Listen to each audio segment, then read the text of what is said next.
Hi, I'm Robert Osborne. Thanks so much for being with us. Tonight, we've handed the programming duties over to this month's TCM guest programmer, Patton Oswalt. Patton, of course, is a very talented actor and writer whose work on the small screen includes The King of Queens and Parks and Recreation, and is certainly known for being the voice of Remy the Rat in the big screen animated feature Ratatouille. Welcome back, Patton. Thanks for having me. Thank you. Remy the Rat sitting here with me. I couldn't be more pleased. Oh, well, thank you.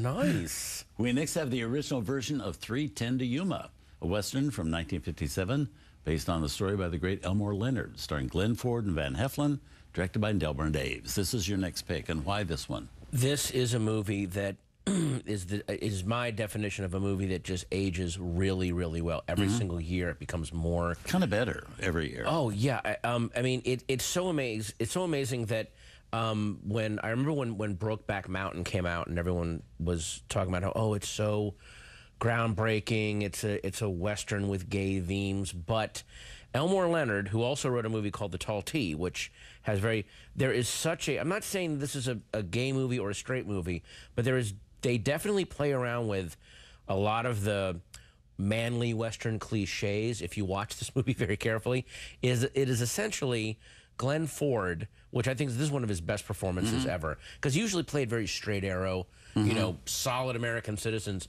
and he is such a sly outlaw in this one. And he essentially, if I'm not mistaken, and again, judge for yourself watching the movie, he's seducing Van Heflin during the film. Van Heflin is a farmer that's sort of conscripted into delivering an outlaw, Glenn Ford, to a train station to get the 310 to Yuma.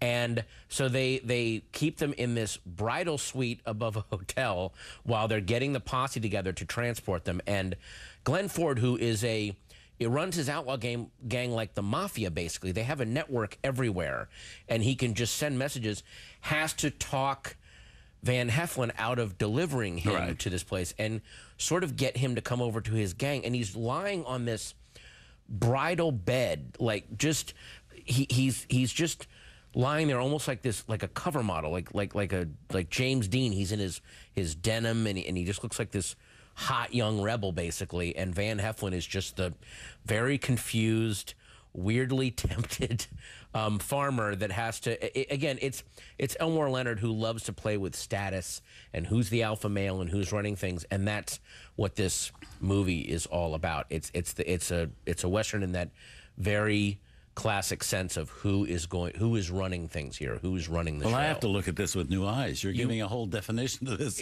movie I never saw before. It's just amazing. This movie it's a Western. It's a suspense movie.